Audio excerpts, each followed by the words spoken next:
नमस्कार मंडळी, मायबोली ब्लॉग्स तर्फे तुमच्या सगळ्यांचं खूप खूप स्वागत। आता आपण आलेलो आहोत कोकणी कॅफे, हनुमान रोडला आहे, विलेपार्ले पूर्व, शिवलीलाच्या समोरच आहे।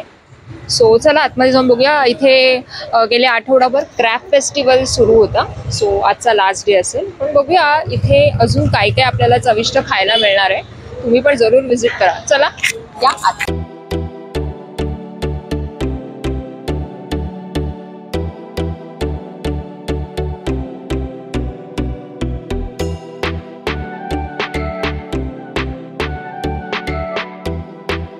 कोकणी कॅफेचं मेन्यू कार्ड आहे, आपण एक झलक बघूया।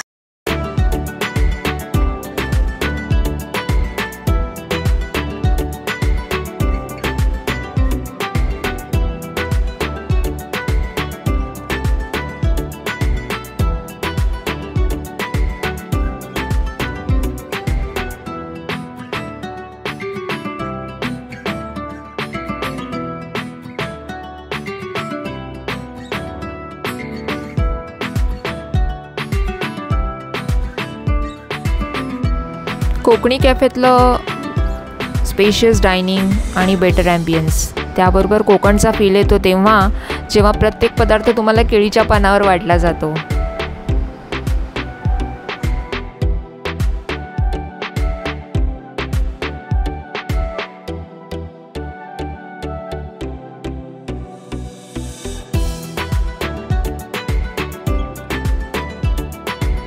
आता मी भरला बोंबील ट्राय केला, ज्याच्यामध्ये एकदम चटणीचा मस्त लेअर लावलेला होता आणि मस्त क्रिस्पी फ्राय केलेला होता।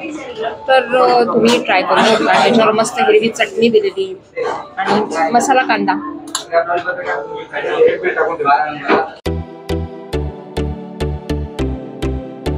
थोडं स्पायसी तुम्हाला ट्राय करायचं असेल ना, तर नक्की हा भरलेला बांगडा तुम्ही खाऊन बघा। मस्त गोवन पद्धतीने बनवलेला हा मस्त तिखट भरलेला बांगडा।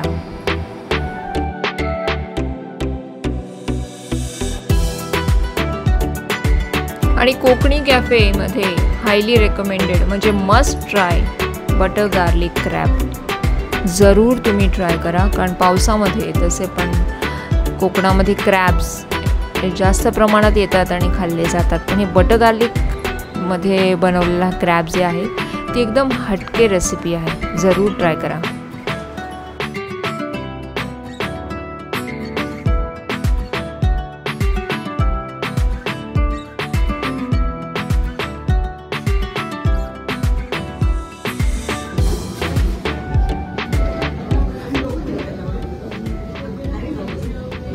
Mutton chop, mutton chop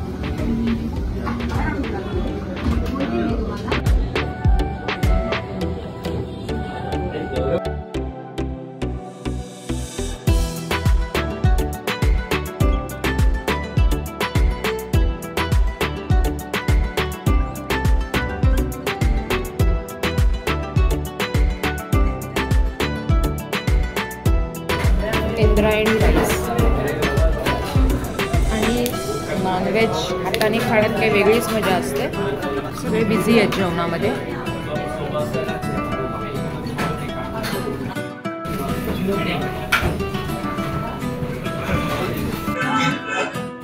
Konkani किंवा गोवन माणसाचं जेवण ज्याच्याशिवाय कंप्लीट होत नाही ती म्हणजे सोलकढी।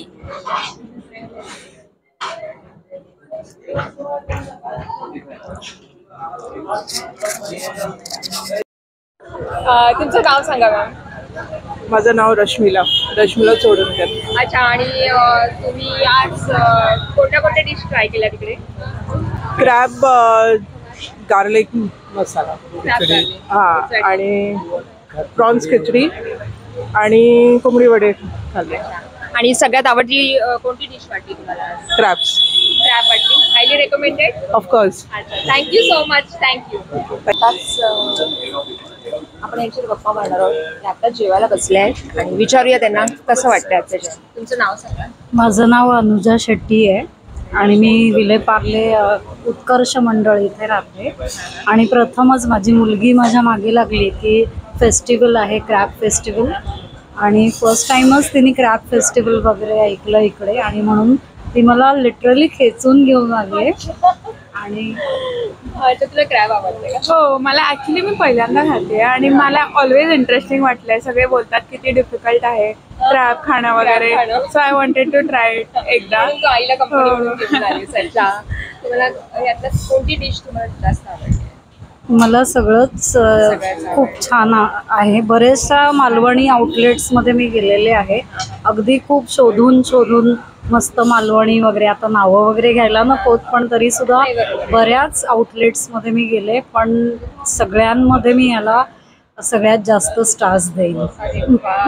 पोचपावती आहे यांच्यासाठी. पण त्यांनी हेच क्वालिटी आणि सगळं मेंटेन करावं ही इच्छा आहे. नक्कीच, नक्कीच. चला. कोकणी माणसाचं पहिलं प्रेम पहिलं प्रेम खरं आहे. म्हणजे काय तर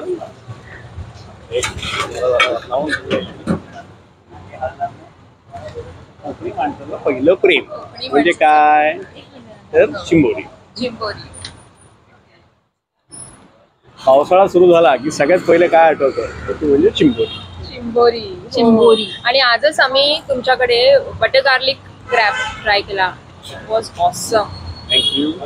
म्हणजे आम्हाला वाटलंच नव्हतं की क्रॅब अशा प्रकारे बनवला जात असेल. आणि माझ्या लेकाला क्रॅब खूप आवडतो, सो आमच्यासाठी फार कमी आल्या आमच्या वाट्याला. आम्ही पुन्हा येऊ. स्वाभाविक आहे. पण काय म्हणतात ना की पार्लेकरांसाठी आणि मुंबईकरांसाठी क्रॅबचे वेगवेगळ्या व्हरायटीज किंवा क्रॅबचे वेगवेगळे पदार्थ, बटर गार्लिक क्रॅब असेल, पेपर फ्राय क्रॅब असेल किंवा मग क्रॅबचा ऑथेंटिक रस्सा असेल, या सगळ्या गोष्टी गेले 10 दिवस क्रॅब फेस्टिवलच्या माध्यमातून आम्ही सर्व करत होतो. आणि पार्लेकरांनी, मुंबईकरांनी छान प्रतिसाद दिला, त्याच्याबद्दल त्यांचे खूप खूप धन्यवाद. कसं वाटतं? We got a great response. आम्ही 25 जुलैपासून स्टार्ट केलेलं फॉर 10 days आणि लोकांना फूड पण ओव्हरऑल खूप आवडलं. आणि डेफिनेटली क्रॅबला तर खूपच व्हरायटी पण होते क्रॅबचे, त्यामुळे लोकांना खरंच क्रॅबचा असा काय म्हणतात ते क्रॅबचा लाभ घेता आला. म्हणजे कसं आहे, कदाचित पार्लेकर हे वाट बघत होते क्रॅबची. आणि थँक्यू सो मच की तुम्ही एवढा मस्त इथे हा कॉन्सेप्ट आणलात क्रॅब फेस्टिवलचा, कारण पार्ल्यामध्ये याच्या आधी कधीच झाला नव्हता. आता येतो श्रावण उद्यापासून, तर मी तुम्हाला ती पण रिक्वेस्ट करेन की श्रावणासाठी पण कोकणी माणसासाठी काहीतरी इथे ट्रेंड झालीच पाहिजे. लवकरच आम्ही सुरू करतोय श्रावण थाळ. त्या बात आहे. मग आम्ही पुन्हा एकदा विजिट करायचं. श्रावणातल्या भाज्या, त्याच्यानंतर श्रावणातली कडधान्य आणि त्याचबरोबर श्रावणातले जे सीझनल पदार्थ आहेत, त्या सीझनल पदार्थांचा थाळ असणार आहे. त्याच्यामध्ये श्रावणी भाज्या असतील, श्रावणी वेगवेगळी डेझर्ट्स असतील आणि एकाच थाळामध्ये तुम्हाला वेगवेगळे पदार्थ चाखता येतील. मग वालाच्या बिरड्यापासून श्रावणी भेंड्याच्या भाजीपर्यंत, आणि त्याचबरोबर अगदी पापड, मिरगुंड, श्रीखंड, त्याच्याबरोबर श्रावणाला जे जे उपयुक्त आहे ते सगळं काय सगळं असणार आहे. म्हणजे आपण पुन्हा एकदा यायचं आहे. नक्कीच. पुन्हा एकदा श्रावणात नव्याने सुरुवात करूया. नक्कीच. आणि तुम्हाला खूप खूप शुभेच्छा मायबोली ब्लॉग्सच्या सगळ्या फॅमिलीतर्फे. मी पार्लेकरांना पुन्हा एकदा आवाहन करेन की प्लीज कोकणी कॅफेला भरपूर प्रेम द्या. थँक्यू. शेफ यशोधन देशमुख आणि आर्किटेक्ट देवांगी लाड आणि आमच्या या काय म्हणतात ना संयुक्त संकल्पनेतनं साकारलेला आमचा हा कोकणी कॅफे सगळ्या पार्लेकरांसाठी सदैव सेवेत तत्पर. धन्यवाद सर. धन्यवाद. थँक्यू. मंडळी, तर कोकणी कॅफेला नक्की विजिट करा. आणि आजचा हा व्हिडिओ तुम्हाला कसा वाटला ते नक्की कळवा कमेंटमध्ये. व्हिडिओला लाईक करा, शेअर करा आणि चॅनलवरती नवीन असाल तर सबस्क्राईब करा. पुन्हा भेटूया आपण एका नवीन व्हिडिओसह. तोपर्यंत धन्यवाद.